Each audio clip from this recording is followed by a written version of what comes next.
Medak బైపోల్లో victory మాదంటే మాదంటున్నాయి పార్టీలు. ప్రజల ఆదరణ మాకే ఉందని ఓ పార్టీ అంటుంటే మాకే పట్టం కట్టబోతున్నారని మరో పార్టీ చెప్తోంది.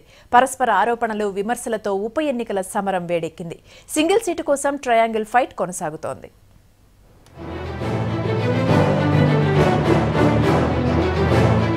మెదక్ ఉప ఎన్నికల ప్రచారంలో హామీల వర్షం కురుస్తోంది. ఓటరు దేవుళ్లను ప్రసన్నం చేసుకునేందుకు విశ్వ ప్రయత్నం చేస్తున్నారు నేతలు. విజయం కోసం మూడు పార్టీలు పోటాపోటీగా ప్రచారం చేస్తున్నాయి. పోలింగ్ సమయం దగ్గర పడటంతో లీడర్ల మధ్య మాటల యుద్ధం తారాస్థాయికి చేరింది. పరస్పర విమర్శలు, ఆరోపణలు, సవాళ్లు, ప్రతిసవాళ్లతో ఉపసమరం హీటెక్కింది. ప్రభాకర్ రెడ్డి గెలుపు బాధ్యత భుజాన వేసుకున్న మంత్రి హరీష్ రావు మెదక్ పార్లమెంట్ పరిధిలో విస్తృతంగా పర్యటిస్తున్నారు. సభలు, సమావేశాల పేరుతో చోటామోటా నేతలను గులాబీ దళంలోకి ఆకర్షిస్తున్నారు. భారీ మెజార్టీ లక్ష్యంగా పావులు కదుపుతున్నారు. గెలుపు ఖాయమంటూ ధీమా వ్యక్తం చేస్తున్నారు గులాబీ నేతలు. ఈ రోజు మాట్లాడుతున్నారు కాంగ్రెస్ నాయకులు, అదే విధంగా బీజేపీ, తెలుగుదేశం నాయకులు. మన కాంగ్రెస్ వాళ్ళు మీటింగ్ పెట్టిందట. ఫారూక్ హుసేన్ జానారెడ్డిని తిట్టిండట, జానారెడ్డి ఫారూక్ హుసేన్ తిట్టిండట.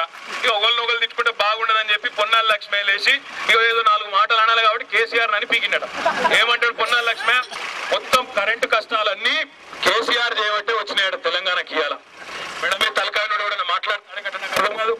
కనీసం పొద్దున్న మనిషి మాట్లాడే మాటలైనా పొన్నాల లక్ష్మి మాట్లాడే మాటలు మనం వచ్చి 90 రోజులు కాలే. ఎప్పటి నుంచి ఉన్నారు కాంగ్రెస్ వాళ్ళు అధికారంలో, రాష్ట్రంలో, దేశంలో? 10 ఏళ్ళ భూమి పుట్టినప్పుడు పుట్టి. ఇంటింటా ప్రచారంతో ఓటర్లను ఆకర్షించే ప్రయత్నం చేస్తున్నారు కాంగ్రెస్ అభ్యర్థి సునీత లక్ష్మారెడ్డి. ఉప ఎన్నికల్లో జనం టీఆర్ఎస్ ను నిమజ్జనం చేయబోతున్నారన్నారు.